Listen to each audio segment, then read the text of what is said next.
So hi everybody, I'm Dimi, protocol specialist at Stakefish and also one of the founding community members at Juno Network. So today I will speak about the governance and in proof of stake system, and especially the ones on Cosmos SDK that use the governance module.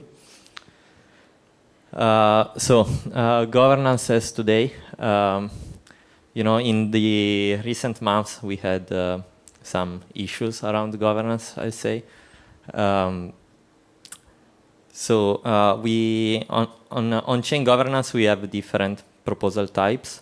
As you know, you can do community spend proposals to allocate funds. You can do parameter change proposal to modify specific parameters of Cosmos SDK modules.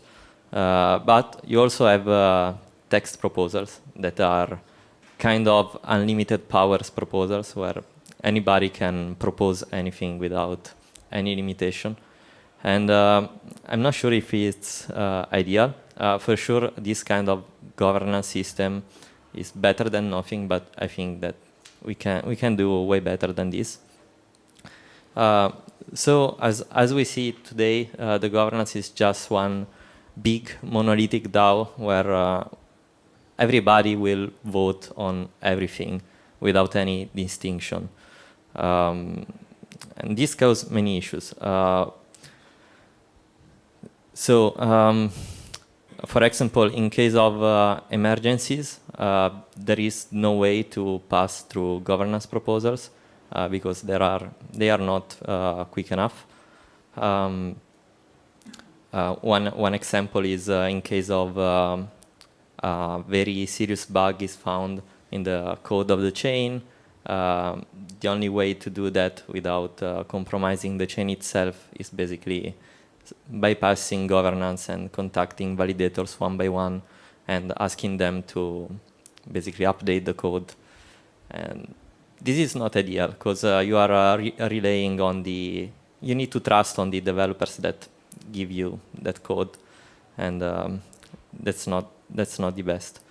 Also, in case of bugs, we don't really know who will be responsible of what happens.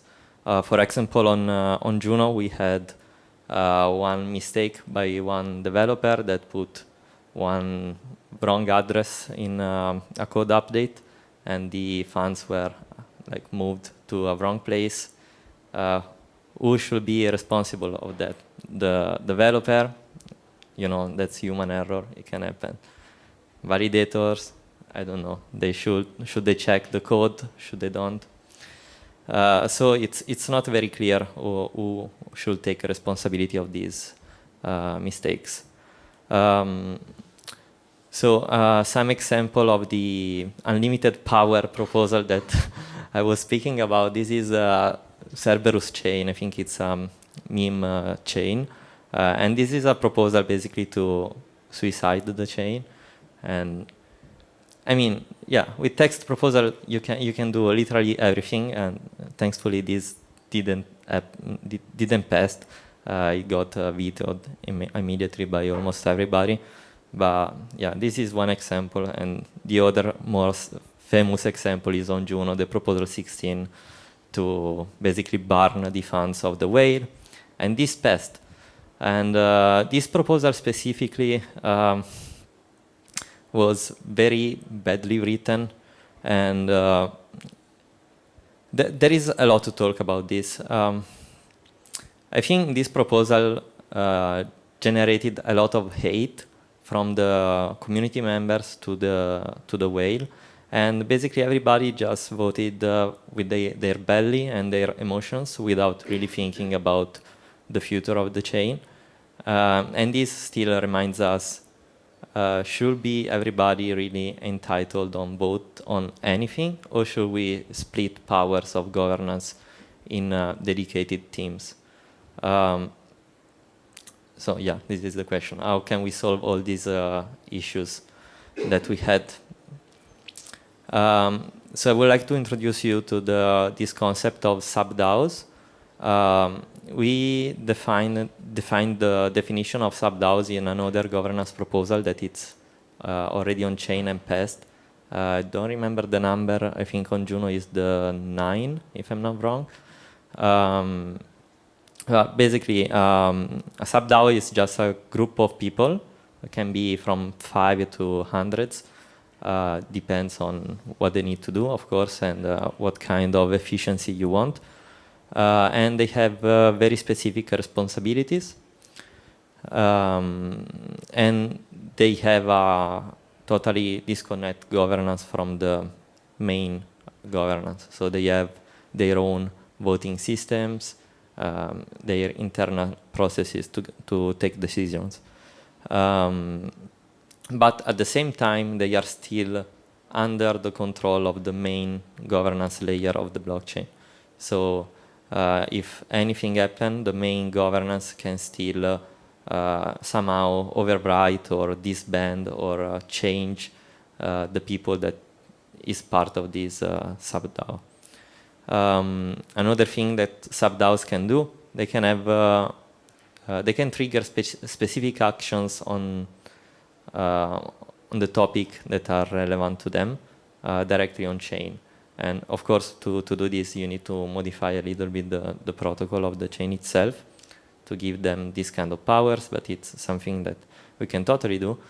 And another interesting thing is that these SubDAOs, they can get paid directly from the on-chain community taxes. I mean, if you know all the transactions on Cosmos are part of the gas fees, it's already used by the protocol in the community pool. We can maybe split or change the percentage to allocate to different SubDAOs.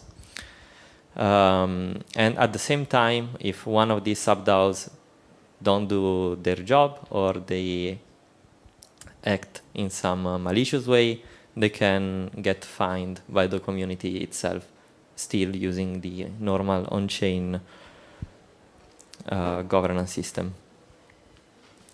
So some SubDAOs example that I would like to see in the future, and actually I'm working actively in specifically in the security DAO. Security DAO, or we can call it infrastructure DAO, still have to decide. Basically, before I said, who will take responsibility of the code shipped on chain? Because of course, I mean, everybody has a little bit of responsibility, both validator and core teams, but we can have an entity that is specifically addressable for these kind of things. On Juno, we will soon have multiple core development teams, and so we really need someone that takes responsibility if anything bad happens. So the security DAO will have the responsibility to audit and double check all the code that gets deployed on chain. If they don't fulfill their job, they can be fined by the community. And another interesting power that I think the security DAO should have is the possibility to trigger security upgrades without passing through the on-chain governance. So let's say a very bad bug is found on Cosm Wasm. They can trigger an upgrade maybe right the next day, or in 2 days, or in a few hours. All these things we need to decide using some kind of parameters, of course, but in this way it's way easier to coordinate validators to implement the new security patch, and there is no need for a voting in this case. We already have this group of people that it's competent enough to say we need to upgrade for this specific to fix this specific security issue. And at the same time, the main chain governance can vote to cancel an upgrade. So in the case this security DAO act maliciously and they say, okay, let's trigger a security upgrade that in reality is not fixing any security issue but only getting us a lot of tokens, if this happens, the main governance can create another proposal with a new proposal type that will have maybe a very short voting period, but some kind of high quorum, and will cancel the security upgrade, and at the same time disband the security DAO, removing all the powers to them. So this is something that I think could help a lot in validator operations and also the security of the chain itself. Other SubDAO examples are the investment DAO. If you, especially for Juno, if you look at the current situation, during the bull market, the community pool had a lot of funds available to fund the developers and projects. And now, during the bear market, it's not that much money to sustain a chain. And I think this can be prevented by having a specific DAO that can maybe manage part of the funds from the community pool, converting stablecoin in strategic time periods, these kind of things. This is, of course, open to exploration. It's just some kind of idea, but I would like to see some work on this front. And another thing that instead we are already working on is the delegation DAO. Right now, Juno has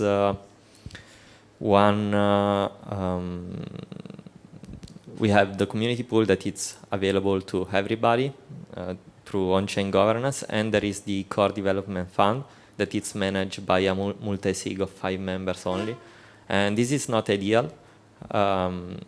So at least for the delegations, we can have a SubDAO that it's authorized from the core team multi-sig, the development reserve multi-sig, to manage the delegations in their behalf.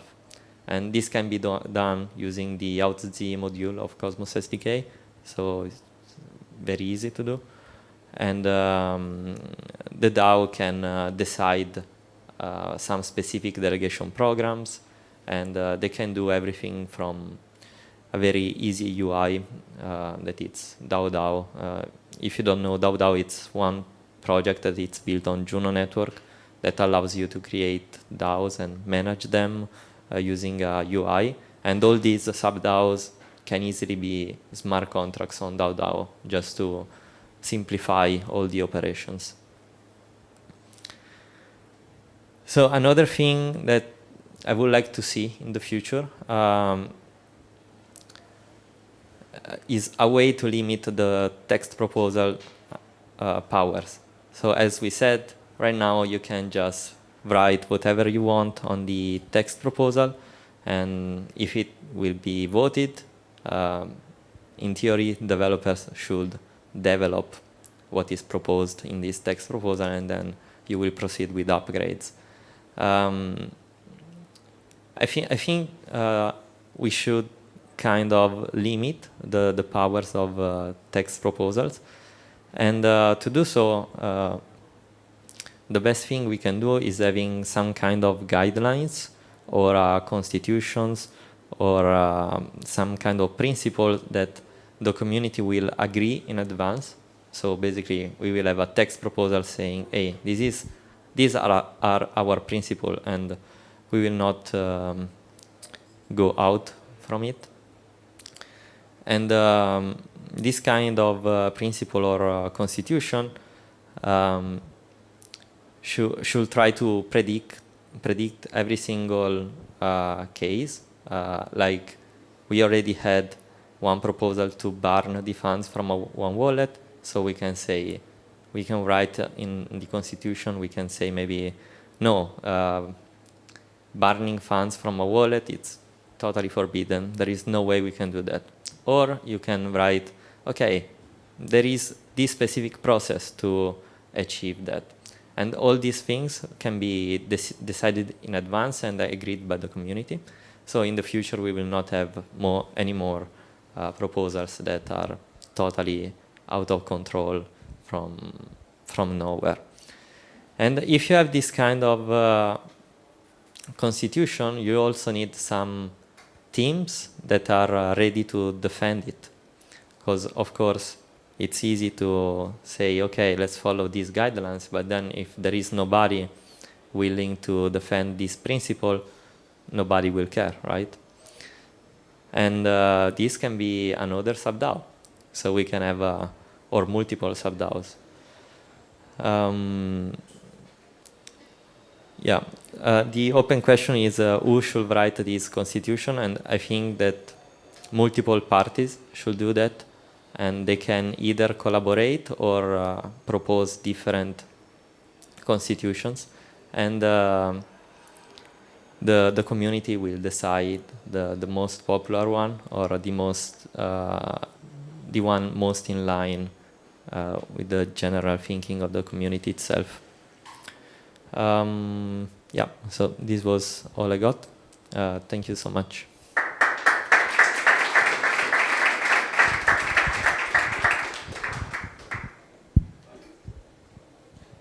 Any question?